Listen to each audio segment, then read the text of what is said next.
The first step we have seen radius of the sphere. आता दुसरी step पाहू आपण radius of sphere झाली.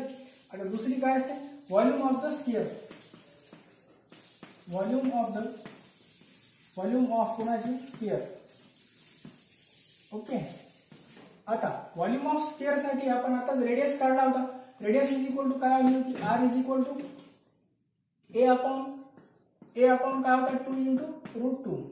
काय is equal to r is equal to radius is equal to volume of the sphere. You know that volume of the sphere, formula for volume of the sphere is equal to 4/3 pi r cube. मग हे किती होते 4/3 as it is. पाय ची किंमत पाय r cube. r ची value आता काढलो आपण किती आहे a/2 into √2 cube. 2 into √2 cube. तर मग किती येते 4/3 पायला पाय as it is a cube divided by बेद दोन्ही 4 दोन्ही 8.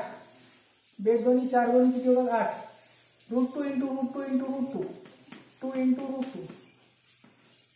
ओके. बेद दोन्ही 4 दोन्ही किती होतात हे 8 आणि √2 into √2 into √2 किती येते 2 into √2. हे काय वरचं a cube. 4 पायला 4 पाय as it is 3 ला 3. मग आता हे काय होते 4/3 पाय a क्यूब डिवाइड बाय 8 दोन्ही किती होतो 16. 8 दोन्ही 16 √2. 4 1 4 4 चौक किती होतात 16. मग किती होते pi a cube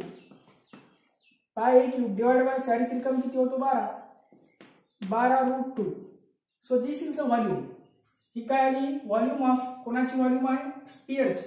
Volume of sphere is equal to pi a cube divided by 4 त्रिकम 12 √2. This is what √2. The second step in this way, this is the volume of. ही दुसरी पायरी झाली आता volume of कोणाची झाली sphere. आता आपण पाहू तिसरी पायरी total volume of the sphere. Total volume of sphere. आता sphere ची आपण total volume काढूया. व्हॉल्यूम ऑफ स्फिअर वरून टोटल व्हॉल्यूम काढण्यासाठी याच्यात किती नंबर ऑफ पार्टिकल असतात ते आधी काढावे लागते. मग किती नंबर ऑफ पार्टिकल असतात याच्यामध्ये 4 particle. There are the number of particles in FCC unit cell. FCC unit cell मध्ये number of particles is equal to किती असतात 4. You know that the number of particles are 4 particles in FCC unit cell. Total volume is going on now. So therefore, एक particle ची volume किती काढली आपण volume of the sphere pi a cube. So this is the volume is equal to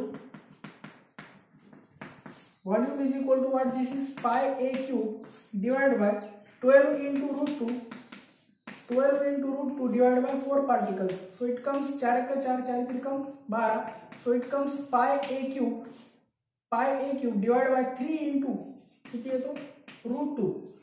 3 झाली volume कोणाची total volume of स्फिअरची. The number of particles in FCC मध्ये किती असतात 4 particles.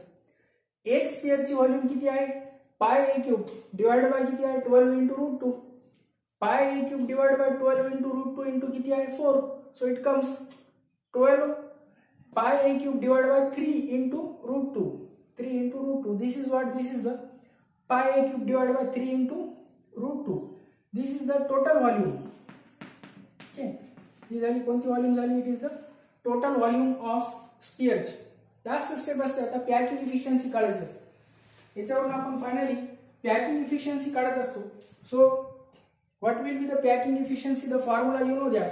The fourth step we will now find out. चौथी step पाहूया आपण आता. The fourth step is now what? Packing efficiency of unit cell. Packing efficiency of unit cell. Unit cell ची packing efficiency साठी formula आहे. What is packing efficiency is equal to volume occupied by particle in कशामध्ये असते unit cell. volume occupied by particle divided by total volume of particle. divided by total volume of what unit cell, it is multiplied by 100. Just we have calculated volume occupied, that is the total volume of sphere. आपण आताच काढला. किती आली? pi a cube divided by 3 into root 2. It is multiplied by total volume. Total volume किती आहे? a cube. Total volume unit cell ची काय असते? a cube. डिवाइडेड लाईन म्हणून डिवाइडेडच घ्यायचं. Multiplied by किती आहे? 100. So finally it comes the answer, that is 74%. It comes how much? 74%. That is the packing efficiency. म्हणजे याचा अर्थ काय झाला? Therefore the packing efficiency of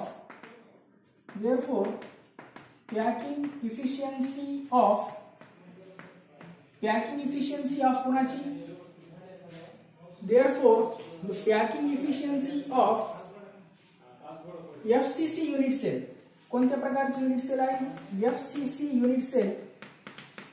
Therefore the packing efficiency of FCC unit cell is equal to 74%. किती टक्के येते? 74%. आणि empty space, रिकामी जागा किती असते आता? द एम्प्टी स्पेसलाच काय म्हणतो आपण? Or unoccupied volume. Empty space or unoccupied space is equal to 74. 100 मधून 74 गेले किती राहतो? 26%. It comes 26% is the unoccupied or empty space in कशामध्ये? FCC unit cell. This is the FCC lattice. The volume unoccupied. Volume occupied, how much it is? The volume occupied is equal to 74%. This is the packing efficiency. This is the what? Packing efficiency of FCC unit cell. Okay. The third step we have seen. ही तिसरी पायरी झाली होती. चौथ्या पायरीमध्ये काय करायचं? Packing efficiency of unit cell is equal to volume occupied by particle divide by total volume of unit cell multiplied by याला किती आहे? 100. Volume occupied by particle is equal to किती येतो? Pi a cube divide by 3 into root 2. 3 into root 2. Total volume of unit cell काय आहे? a cube. It is multiplied by, multiply कितीने करायचं? 100 ने. So it comes this a cube gets cancelled. Pi upon 3 into root 2 into 100. The final answer is then 74%. So this is the packing efficiency of FCC unit cell. ही कोणाची झाली packing efficiency? FCC unit cell is equal to 74%. बाकी रिकामी जागा 100 out of 74% is occupied volume. आणि the remaining volume, that is the empty space or unoccupied space, is equal to 26%. So this is the volume unoccupied. तर ही packing efficiency point संपला. तर packing efficiency मध्ये काय असते की lattice corner particle touch to the particle at the कॉर्नरचे particle, हे कॉर्नरचे पार्टिकल कोणाला टच करत आहेत? The corner particle touch to the particle at the centre. जे पार्टिकल सेंटर मध्ये आहे त्या पार्टिकलला कॉर्नरचे पार्टिकल टच करते. The corner particle touch to the particle at the centre of कुणाच्या? Face ABCD. This face, that is the ABCD is the face. So this point is important. त्यानंतर the second step is volume of sphere. The third step is total volume of sphere. Total volume किती आली? pi a cube divided by the total volume is equal to pi a cube divided by 3 into root 2. Last is the packing efficiency of unit cell. Packing efficiency is equal to formula है volume occupied by particle divided by total volume of unit cell. मतलब final answer किती येतो? pi a cube divided by 3 into root 2 a cube. A cube gets cancelled, multiplied by 100. So it comes 74%. म्हणजे उत्तर किती येतो? 74% packing efficiency. The fourth step, चौथी पायरी आहे packing efficiency of unit cell. Last पायरी असते packing efficiency. What is formula of packing efficiency? हा फॉर्म्युला महत्वाचा आहे. Volume occupied by particle divided by total volume of unit cell. Volume occupied by particle divided by what? Total volume of unit cell. It is multiplied by 100. Multiplied by of what? 100. Volume occupied by particle unit cell divided by total volume of unit cell. This formula is also important for packing efficiency. Okay.